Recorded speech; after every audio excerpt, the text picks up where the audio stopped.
అదే RTV app వార్తల్ని క్షణాల్లో చదివే అవకాశం ఉంటుంది. ఒక న్యూస్ పేపర్, ఒక టెలివిజన్ ఛానల్ మీ చేతుల్లో ఎప్పుడూ ఉంటాయి. బాసరా ట్రిపుల్ నిన్న సూసైడ్ చేసుకున్న అమ్మాయి వ్యక్తిగత కారణాలతో సూసైడ్ చేసుకుందని ఒక 6 pages లెటర్ రాసింది. అది పోలీసులు స్వాధీనం చేసుకున్నారు. అమ్మాయి ఫోను, డైరీ అన్నీ కూడా ఇప్పుడు దర్యాప్తులో ఉన్నాయి. దాని గురించి ఎక్కువ మాట్లాడలేము. అలాగే అక్కడ అమ్మాయిలు వచ్చి అంటే డిఫరెంట్ బ్యాక్గ్రౌండ్ నుంచి వచ్చి సడన్గా వీళ్ళు ఇక్కడ కొద్దిగా అడ్జస్ట్ అవ్వడానికి ప్రాబ్లం అయ్యి ఫీల్ అవుతున్నారు. దానికి సంబంధించి సరైన చర్యలు తీసుకోవడం జరిగింది. వాళ్ళకి వీసీ వాళ్ళకి కౌన్సిలింగ్ ఏర్పాటు చేశారు. తర్వాత వాళ్ళకి ప్రొఫెషనల్ ట్రాన్స్లేషన్ చేసేవాళ్ళు వీళ్ళందరినీ వాళ్ళకి ఏర్పాటు చేశారు. కానీ ఆ అమ్మాయి వ్యక్తిగత కారణాలతో సూసైడ్ చేసుకుంది. ఎవరైనా అమ్మాయిలు కానీ అబ్బాయిలు కానీ ఏదైనా డిప్రెషన్ ఫీల్ అయినప్పుడు ఎవరితోనైనా మాట్లాడండి. మాట్లాడితే మీలో ఆ ఎంటీనెస్ లేకపోతే కృంగుబాటుకి ఒక you will be coming out of that emptiness. అమ్మాయి లెటర్లో కూడా ఐఎమ్ ఫీలింగ్ సో ఎంటీ అని రాసింది లాస్ట్లో. ఎవరితోనా ప్రాబ్లం ఉంటే షేర్ చేసుకోవాలి. ముఖ్యంగా పేరెంట్స్కి నేను చెప్పేది ఏంటంటే వాళ్ళు ఫోన్లు కొనిస్తున్నారు, ఫోన్లో ఏం చేస్తున్నారు, ఫోన్లోనే ఎప్పుడు ఉంటున్నారు. సో ఫోన్లో ఉండి రకరకాల ప్రాబ్లమ్స్లో ఫేస్ చేయడం జరుగుతుంది. అయితే వీళ్ళు పేరెంట్స్ కూడా వాళ్ళు అడిగినవన్నీ కొనివ్వడమే కాకుండా వాళ్ళతో పాటు ఎక్కువ టైం స్పెండ్ చేసి కమ్యూనికేషన్ ఉండి వాళ్ళతోటి సరైన రిలేషన్షిప్ ఉన్నప్పుడు ఇట్లాంటి ఆత్మహత్యల్ని అవాయిడ్ చేయడం చాలా వరకు జరుగుతుంది. అలాగే ప్రొఫెషనల్ కౌన్సిలింగ్ కూడా ఇప్పించాలి. ఎక్కువసేపు మనం మాట్లాడుతున్నప్పుడు వాళ్ళు తెలుస్తుంది వాళ్ళు ఎలా ఉన్నారు, హ్యాపీగా ఉన్నారా లేదా ఏదైనా డిప్రెషన్లో ఉన్నారా అన్నది తెలిసినప్పుడు వెంటనే వాళ్ళతో కాసేపు కౌన్సిలింగ్ చేయడము లేదా ప్రొఫెషనల్ కౌన్సిలర్స్కి తీసుకెళ్ళడం జరిగినప్పుడు ఇట్లాంటి ఆత్మహత్యలు నివారించడం జరుగుతూ ఉంటుంది. ఈ చాలా వరకు టోల్ ఫ్రీ నెంబర్స్ ఉన్నాయి.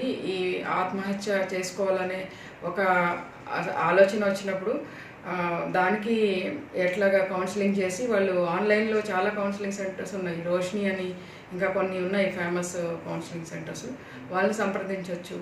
లేదా ఈ పర్టికులర్గా బాసరా ట్రిపుల్ అయితే దే హ్యావ్ 2 ప్రొఫెషనల్ కౌన్సిలర్స్. ఏదైనా ప్రాబ్లం ఉన్నప్పుడు వాళ్ళు మాట్లాడడం జరుగుతుంది. లెటర్లో అట్లాంటి ఏమీ చెప్పలేదు. సిబ్బంది టార్చర్ ఏం లేదు వాళ్ళకి. నేను రాత్రి వాళ్ళ అమ్మాయి రూమ్మేట్స్ అందరితో కూడా మాట్లాడాను, పర్సనల్గా మాట్లాడాను. వాళ్ళు ఏం చెప్తున్నారంటే ఇది వ్యక్తిగత కారణాలతోటే అమ్మాయి ఇదైంది. 2 days నుంచి షీస్ క్రైయింగ్, ఏడుస్తుంది. అయితే ఎగ్జామ్స్ అయినాక వాళ్ళు కూడా ఎగ్జామ్స్ రాసే హడావుడిలో ఉన్నారు. మాట్లాడదాం అనుకున్నారు, ఇంతలోనే ఈ ఘోరం జరిగిపోయింది. నాకు ఏదో ఫోన్ విషయంలో చిన్న గొడవ అయిందండి. దాని గురించి అమ్మాయి కంప్లైంట్ రైజ్ చేసింది. దాని మీద స్ట్రిక్ట్ యాక్షన్ తీసుకున్నారు యూనివర్సిటీ అధికారులు. అది కూడా ఉంది. వాళ్ళని ఇద్దరిని వెంటనే సస్పెండ్ చేశారు. ఎవరైతే తిట్టారో ఆ అబ్బాయిని అమ్మాయిని కూడా కాలేజ్ నుంచి వెంటనే సస్పెండ్ చేశారు. ఆ విషయంలో అమ్మాయికి ఏం ప్రాబ్లం లేదు అని వాళ్ళ రూమ్మేట్స్ చెప్పారు. నేను రాత్రి మాట్లాడాను వాళ్ళతోటి. అండ్ ఆమె చాలా క్లియర్గా రాసింది what are the reasons for the suicide అన్నది చాలా డీటెయిల్డ్గా రాసింది సూసైడ్ నోట్లో. అవి ఇప్పుడు మేము డిస్క్లోజ్ చేయలేము, కానీ that is not the reason అని మేము అంటే ప్రాథమిక విచారణ ద్వారా తెలియజేసింది. ఇంకా ఇన్వెస్టిగేషన్ ఉంది. వాళ్ళు ప్రాపర్ ఇన్వెస్టిగేషన్ చేశాక మనకి ఆమె ఎందువల్ల సూసైడ్ చేసుకున్నది అన్నది అసలైన రీజన్ మనకు తెలుస్తుంది. ప్రస్తుతానికైతే ఈ దొరికిన ప్రాథమిక ఆధారాలను బట్టి ఇది రీజన్ అనేది అమ్మాయి చేతిరాతతో సరిపోలింది. మేము దానికి ఎఫ్ఎస్ఎల్ కూడా పంపిస్తాము. అది ఆ అమ్మాయి హ్యాండ్ రైటింగా కాదా అన్నది ఇంకా దర్యాప్తులో ఉంది కాబట్టి మనం గట్టిగా ఏం చెప్పలేము. రీజన్ అయితే నాకు తెలిసినంత వరకు మేము చూసిన నిన్న అంతా చేసిన దర్యాప్తుని బట్టి దాంట్లో కాలేజ్ ఇన్వాల్వ్మెంట్ ఏమీ లేదు. సీనియర్స్ ర్యాగింగ్ అట్లాంటివి కూడా ఏం లేవు. నేను అందరితో మాట్లాడాను. So they are happy. అక్కడ ఏం లేదు, ప్రాబ్లం లేదు. పర్సనల్ రీజన్తోనే ఆమె చేస్తుంది. అవసరం అండి చంపడానికి, అక్కడికి ఎవరికి అవసరం లేదు కదా.